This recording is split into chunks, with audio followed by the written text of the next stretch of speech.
I am yet to see, over the period since the normalization started, a major policy shift in response to that.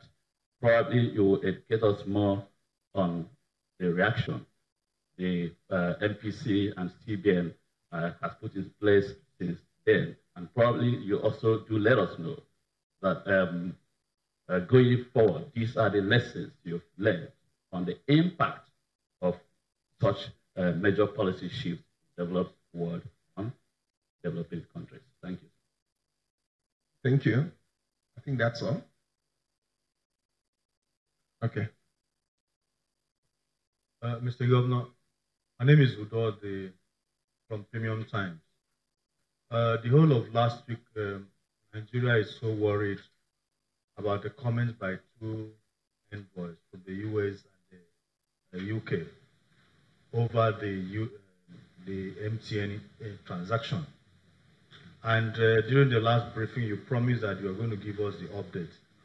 Essentially, what they were saying was that it appears the CBN was they were slipping on their regulatory rules and reacted at a time that seemed to have created some upset in the economy, and which affects maybe prospective investment in the economy. So would you react as to why the CBN kept so late, close to about 9 years before the intervention at the time that they did over that transaction? Thank you. Good afternoon, Governor. My name is Onye Mwasha for Business Day newspaper. Mine is on Brexit, and it's really an issue at the moment. And the concern really is how May and her team are able to strike a deal. However, whatever happened, do you share any fears on the possible outcomes of that deal, whether it happens or not? And quickly, in addition to what my colleague Emeka asked, on U.S. normalization policy, do you have any lessons that you would like to share with us from that? Thank you.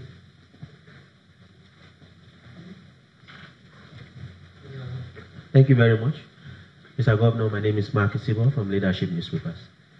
At the last MPC briefing, the MPC did raise concern that there are indications that Nigeria could slip, the Nigerian economy could slip into recession if some things are not done. I just want to ask if those indications are still there, those indicators are still there, and if they are still there, what would you say should be done again? Thank you. Thank you. I think that's okay. The very last one. Good afternoon. My name is Ralia Tagdeneko from Classic FM. My question is about the upcoming elections. Are there any stringent measures in place being put by the Apex Bank to curb excessive borrowings by banks to fund political ambitions? Thank you. Okay. Mr. Governor, sir.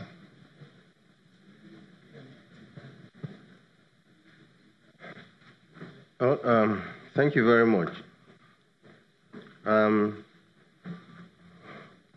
first question talked about the external threats, issues brought around the U.S. Fed normalization, and that we're yet to see major policy shift in this regard, and what are our plans, as well as lessons learned from this. Well, I think the normalization, like some of us may know, is a policy arising from a process of raising rates so as to attract investments back to the United States. Those flows that left the United States during the period of quantitative easing are now returning back. And what that means is that the impact has been, I would say, very adverse, particularly on the emerging and frontier markets, where these funds flowed at the beginning of the period of quantitative easing. And the truth is that on most of the emerging market economies, we have seen these countries lose not just also reserves, but they have suffered what I can call a substantial depreciation in their exchange rate. For Nigeria, the impact, in our view, and the Monetary Policy Committee actually did review that the impact on Nigeria has been somewhat moderated, given that we have been able to achieve a stable exchange rate over this period, and also we have also not lost reserves. If we have lost, I would say just very marginal amount that we have lost. What actions did we take specifically?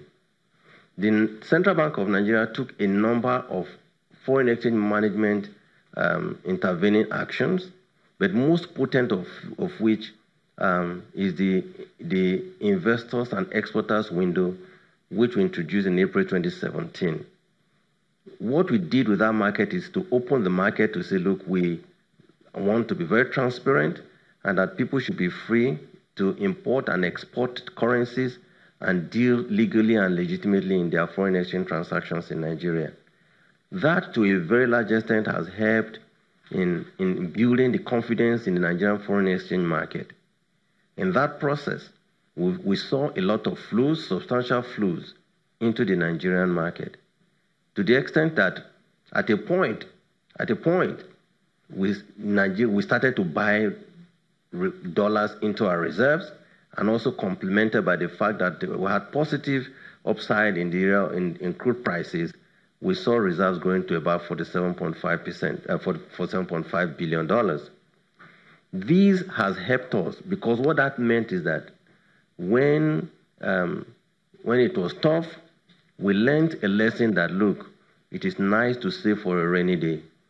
And now that there's some external shock confronting all emerging and frontier markets, I would say we have been able to substantially withstand this shock, and hence we've seen the stability in our exchange rate, as well as suffered very minimal loss in our reserves. Unlike the previous time period between 2015 and 2016, when the shock was very massive and adversely impacted on Nigerian economy and the foreign exchange market, during that time, we saw zero inflow of flows. Till today, notwithstanding the fact that the U.S. Fed normalization program is going on, we still see reasonable flows into the country, rather than a completely dryness in the flows into the country. This has helped, and it's all as a result of the confidence that the foreign investor community has had on our policies, and the fact that they can read between the lines, they can see us, look us in the eyes, and they can say, look, there is no surprise element in everything that we've done, everything that we've been doing. We have been extremely transparent in the process, in the foreign exchange management process, in the way the market has been operated. Like those days, no one will ever say that you saw central bank intervening in price determination or any sort of these practices, and it has helped to boost the confidence. That is as it affects exchange rate. In the area of output demand, the central bank took also some very good actions in the area of reining in inflation. The Monetary Policy Committee adopted a policy of tightening, and like you may have heard in the process of reading the communique, we've tried as much as possible to use both OMO as well as administrative measures to keep the market tight, ensure that the size of liquidity we have in the market is what we think is optimal to run the economy in a way that we've been able to rein in inflation from 18.72% in January of 2017 to 11.2% that it is today. We've taken a couple of other unconventional monetary policy approaches through our interventions in agriculture, in the manufacturing sector, to at low interest rates at a time when some of our deposit money banks were not showing interest because most of their interests were diverted more into the risk-free assets. We decided to intervene in what we consider to be priority sectors of the economy: agriculture, manufacturing, SMEs. And indeed, we would eventually still unfold more measures to improve access to credit, particularly for the small and medium enterprises.